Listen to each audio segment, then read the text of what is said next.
Amanya gange nze Tony Munobbi Taata Maurice Kirya banange mwebale kujja wagira Maurice Kirya lwakola show lwabeera mubeerawo kikola kinene nnyo mwebale nakumutuusa kati wemutuusizza kuba abawagizi be bapromote okuba kikyali.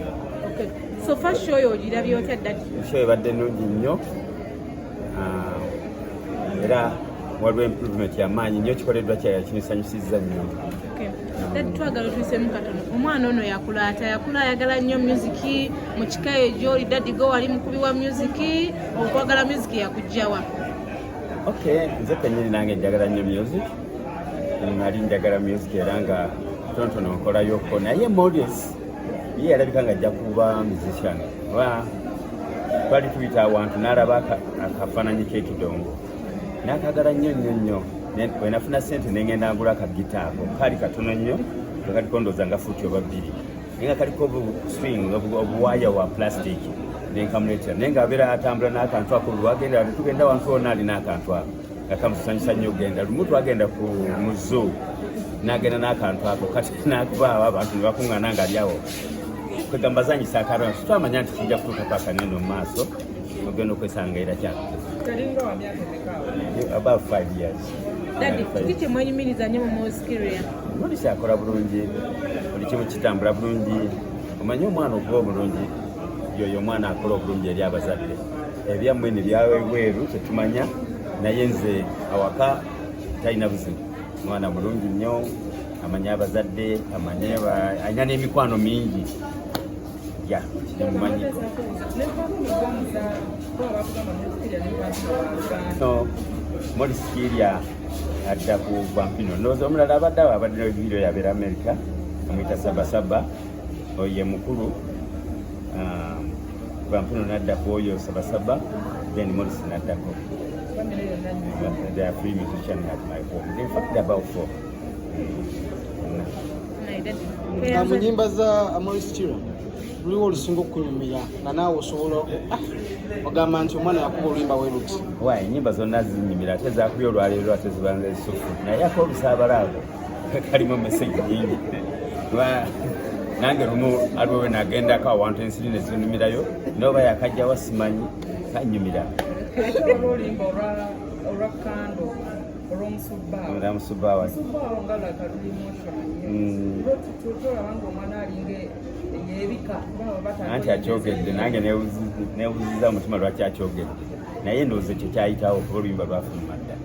Abayimbi abasinga bakola oluyimba amala wiiki 3 myezi 5 owulira nti ennyonyi egudde ye Maurice yayitawo ndowooza yali ayimba buyimbi nga wagambye. Naye neebaza abantu bonna kye bakoze n'okuwagira show za Maurice Kirya kituyamba naffe abazadde ate nze olw'okuba nti olumu basiriibo nawe mba wendi nina okubeera okuba njagala nnyo music era ndi kaddwa nja bujjako eyo nwendiba nga ndi bwe nti era nja kubeera namwe ku music. We have the journalist here. We know you can do better. Where did they? We have the journalist here. I know you make more money when you say negative things. Yes. But your boss at some point is going to let you go. And guess what? He will find a replacement and you'll have missed an opportunity to touch the world. You'll have missed an opportunity to build somebody. All you will have done is break somebody down. I've seen when people do shows at Serena or Lugogo, they are worried because someone is going to say, people did not come. People did not come, and when the journalists take pictures, they take pictures of empty seats. So when you put that out there, remember that when you're no longer working in those offices, you would have had a responsibility, an opportunity that you missed, an opportunity to build your country, to build your people, because no one is going to build your people for you. These are your people, these are your arts. When you leave today, I want you to know that you're going with a different approach in your country, in your people. Support them. They need you. Let's be a country of love, of hope, of support. And that's the main reason I did this show. Can you promise me that whoever is here, you're going to promise yourself to do good, to build something that when you're done doing your jobs, you lit another candle. When I wrote a song called Misubawa, I wanted, actually the true story is, I didn't think I was going to leave Pastor Sutton. That's a story for another time, but I actually thought I was going to die. And I asked myself, if I died right now, what would I have done? Would I have lit some other candle? Would I have built somebody? That song wasn't for me. And we are going to sing it.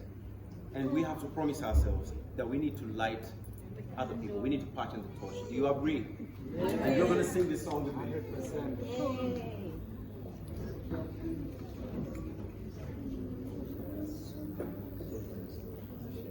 That was quite the speech, wasn't it?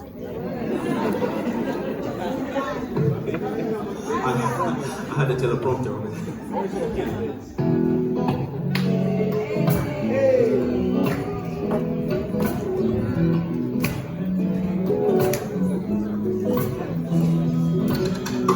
Mugabe chomwaga katunda ya majinji chareteke tuli misubawa akabiriti kamuli mungalo atukoleza nasingirize kuyaga zirebe okutusekeza ngo ekiseera kirituka lisongolo mu mwango muyiwolwa tuzikize ekiseera kirituka alituzikiza oyo mugote tuli misubawa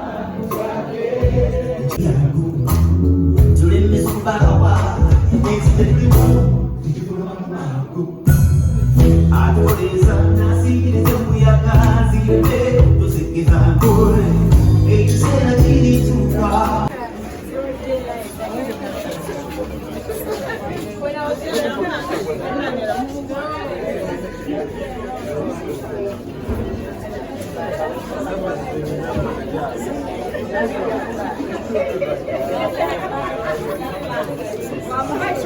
Asiko kupiat wa isamu.